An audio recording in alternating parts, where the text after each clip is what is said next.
Ano po ang latest ngayon dito po sa nangyaring aksidente sa may bandang Aurora Boulevard flyover diyan po sa Katipunan kagabi? Ang latest po ngayon, apat po yung namatay at more or less nasa 25 po yung physical injuries po natin na mga biktima and more or less mga 20 motorcycles, 5 sasakyan, ang bus and 1 truck po yung involved. Hello, Sir Dexter? Opo. Opo. Sige po. Please continue, sir. Go ahead. Yun po, sir. Nagkaroon po na tayo ng karambola. Nagkaroon po tayo ng karambola doon sa Katipunan Aurora flyover kagabi. Mga more or less po, 7 o'clock po na i-report. And nag-respond din po ating mga ambulansya wherein apat yung confirmed dead and more or less mga more than 20 yung physical injuries and more than 20 vehicles. All in all yung involved po. Oo, ang sitwasyon noon, rush hour po ito, matraffic po ito, bagamat may buwelo ba yung truck nito, papanik ng flyover, kaya meron siyang velocity pababa? Opo, sir. Medyo masikip yung kalsada, maraming sasakyan, at pababa po yung truck.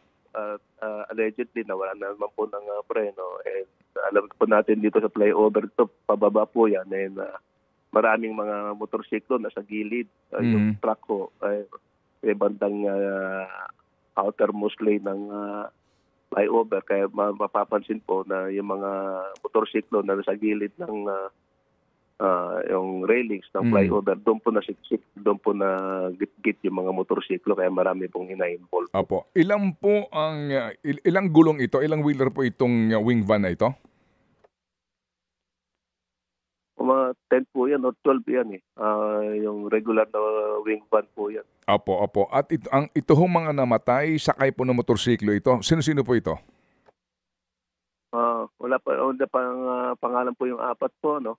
Nasa unfinished po dahil marami po kasi yung kinuhang detalye ng ating mga investigador. So, yun tapos sa mga hospital, iba-ibang hospital po kasi yung mga injured.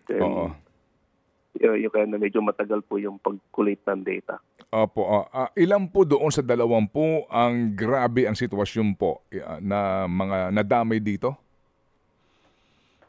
So pa po, wala na pong ganong ka-serious. Yung karamihan po doon ng mga slight na kasi mga ang medyo lang po yung mga nasa SUV, nasa L3.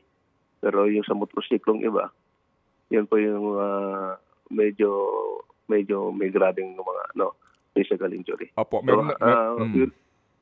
We will give you the update po as soon ma-finish po talaga ng ating investigador ang kanyang pagkuha ng mga eksaktong detalye po. Opo, pero yung pong namatay na apat, sakay na motorsiklo po ito? Opo, sa motorsiklo po yun. Opo, ganito po. Ito ho bang driver ng van, hawak na po ngayon ninyo ng mga pulis? Ang latest info po, ang nakatakas po, tumakbo, and nahanap pa po. Sino po? Anong pangalan nito? Sandali lang po. Opo, hintayin po namin. 18 minutes after 6 o'clock, ito po i-follow up natin dito po sa malagim na trahedyang ito.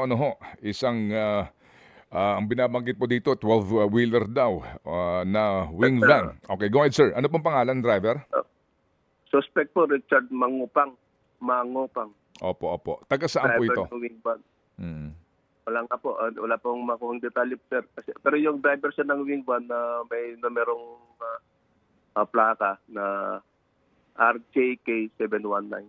RJK 719. Opo. RJK, kulay puti ba plate number nito? Saan po itong region nakarehistro kung R ang kanyang simula? Nasa coordinating with LTO po Okay. sa plate number. Opo. Sino po ang hawak ng pulis na sakay nitong wing van? Ilan po ba sakay nito? Wala pong detalye pa po ang ating ating kapulisan. Ang kanilang lang po kasi na investigahan po ang mga complainant, yung mga nabiktima.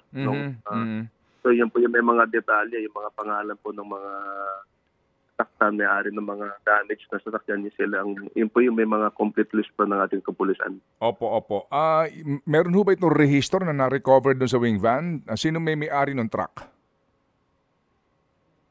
So far po, wala po Wala sa pa din. sketch report. Opo. Opo, sige. So, ang summary po nito, ilang pong sasakyan na nadamay dito? Ilang pong vehicle na nadamay dito maliban sa motorsiklo? Sa vehicle po, more or less 5 na vehicles po. Opo, ilang motorsiklo, sir? Mga more or less nasa more than 15. Okay. Pero ngayon po, may hawak na po kayo ngayon na pahinante nitong truck na to? Wala po sa report po ng ating kapulisan. We'll get back to you exactly po mamaya po pag Okay. after to get the details po.